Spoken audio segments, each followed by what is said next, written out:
ઓમ શ્રી પરમાત્મને નમઃ. નવમ અધ્યાય. રાજવિદ્યા રાજગૃહયોગ. શ્રી ભગવાન બોલ્યા, તારા જેવા શુદ્ધ હૃદયના ભક્ત માટે આ પરમ ગોપનીય વિજ્ઞાન સહિત જ્ઞાનને ફરીથી સમ્યક રીતે કહું છું કે જેને જાણીને તું દુઃખરૂપ સંસારથી છૂટી જઈશ.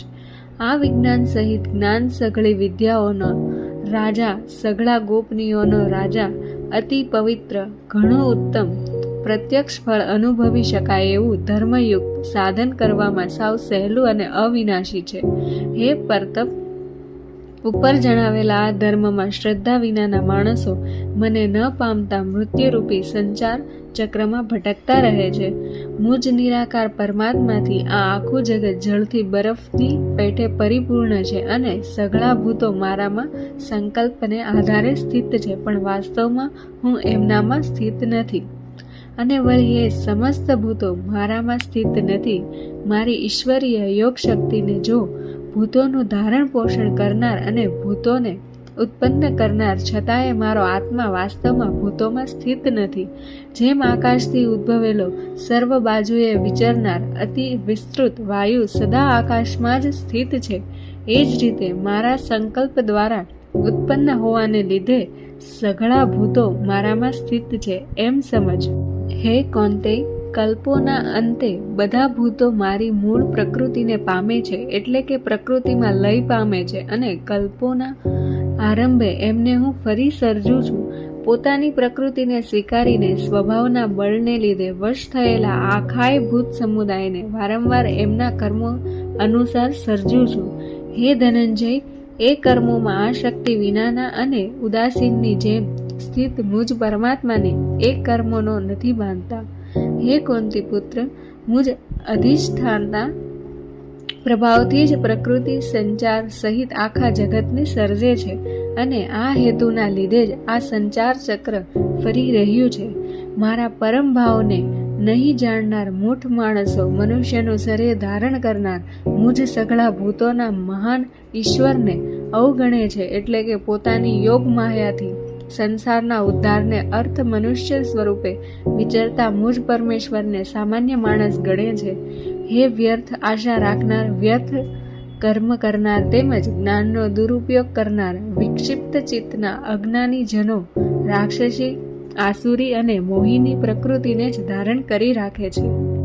પણ હે પાર્થ, દેવી પ્રકૃતિને આશ્રિત મહાત્માઓ મને સર્વભૂતોનું સનાતન કારણ અને નાશ રહિત અક્ષર સ્વરૂપ સમજીને અનન્ય મનથી યુક્ત થઈને નિરંતર ભજે છે.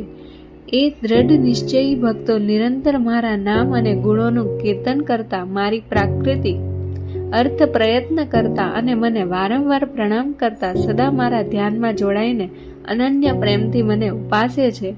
બીજા જે જ્ઞાન યોગીઓ છે એ મુજ નિર્ગુણ નિરાકાર બ્રહ્મનું જ્ઞાન યજ્ઞ દ્વારા અભિન્ન ભાવે પૂજન કરતા કરતા પણ મારી ઉપાસના કરે છે. અને બીજા ભક્તો આખા બ્રહ્માંડમાં જેટલા પણ ચરાચર પ્રાણીઓ છે એમને મારું જ સ્વરૂપ માનીને મુજ વિરાટ સ્વરૂપ પરમેશ્વરની પૃથક ભાવે ઉપાસના કરે છે. કરતું એટલે કે શ્રોત કર્મ હું છું. યજ્ઞ એટલે કે પંચ મહાયજ્ઞ વગેરે સ્માર્ત કર્મ હું છું. સ્વધા એટલે કે પિતૃઓને તર્પણ રૂપે અપાતું અન્ન હું છું. ઔષધ હું છું. મંત્ર હું છું. કૃત હું છું. અગ્નિ હું છું. અને હવન રૂપી ક્રિયા પણ હું જ છું. આ સકળ જગતનો દાતા એટલે કે ધારણ કરનાર, કર્મોના ફળને આપનાર, પિતા માતા દાદા કે જાણવા યોગ્ય છે એ તત્વ પવિત્ર ઓમકાર તેમજ ઋગ્વેદ, સામવેદ અને યજુર્વેદ પણ હું જ છું. પરમ પદ સ્વરૂપ પરમ ગતિ ભરણ પોષણ કરનાર, સૌનો સ્વામી, શુભ અશુભને જોનાર, સૌનું રહેઠાણ, શરણ લેવા યોગ્ય પ્રત્યુપકાર ઈચ્છ્યા વિના હિત કરનાર, સૌની ઉત્પત્તિ પ્રલયનો હેતુ, સ્થિતિનો આધાર, નિધાન તેમજ અવિનાશી કારણ પણ હું જ છું. હું જ સૂર્ય રૂપે તપું છું, વર્ષોને સમુદ્ર વગેરે સ્થાનોમાંથી ખેંચું છું અને એને વરસાવું છું. હે અર્જુન, હું જ અમૃત અને મૃત્યુ છું, તથા સત અસત પણ હું જ છું. ત્રણેય વેદોમાં વિધાન કરાયેલા સકામ કર્મોને કરનારા, સોમરસ પીનારા પાપ વિનાના માણસો મને યજ્ઞો દ્વારા પૂજીને સ્વર્ગની પ્રાપ્તિ ઈચ્છે છે. એ માણસો પોતાનું પુણ્યોના ફળ સ્વરૂપે સ્વર્ગલોકને પામીને સ્વર્ગમાં દિવ્ય એવા દેવતાઓના ભોગોને ભોગવે છે.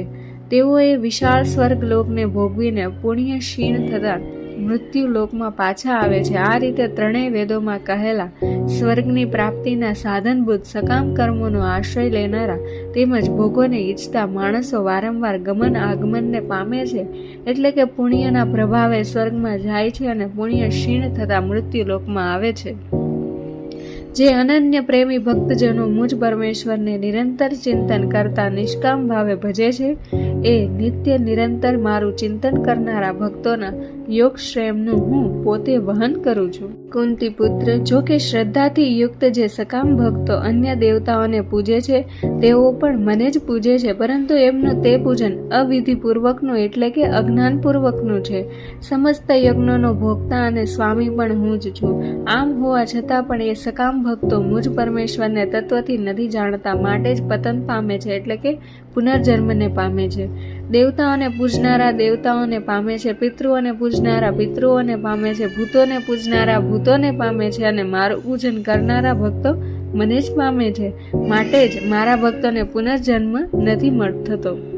જે કોઈ ભક્ત મને પ્રેમથી પત્ર પુષ્પ ફળ જળ વગેરે અર્પે છે એ શુદ્ધ બુદ્ધિના નિષ્કામ પ્રેમી ભક્તનું પ્રેમપૂર્વક અર્પેલું એ પત્ર પુષ્પ આદિ હું સગુણ રૂપે પ્રગટ થઈને ઘણા પ્રેમથી આરોગું છું.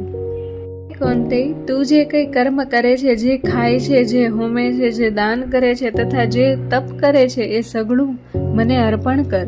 આ પ્રમાણે જેમાં સમસ્ત કર્મો મુજ ભગવાનને અર્પણ થાય છે એવા સંન્યાસ યોગથી યુક્ત થયેલા ચિત્તનો તું શુભાશુભ ફળરૂપી કર્મ બંધનથી છૂટી જઈશ અને એમનાથી છૂટેલો મને જ પ્રાપ્ત થઈશ. હું સઘળા ભૂતોમાં સમભાવે વ્યાપક છું. ન તો કોઈ મને અપ્રિય છે કે ન પ્રિય, છતાં પણ જે ભક્તો મને પ્રેમથી ભજે છે તેઓ મારામાં છે અને હું પણ એમનામાં પ્રત્યક્ષ રૂપે પ્રગટ છું. જો કોઈ ઘણા દુરાચારી પણ અનન્ય ભાવે મારો ભક્ત બનીને મને ભજે છે તો એ સાધુ જ માનવા યોગ્ય છે, કેમ કે એ ખરો નિશ્ચય કરનારો છે.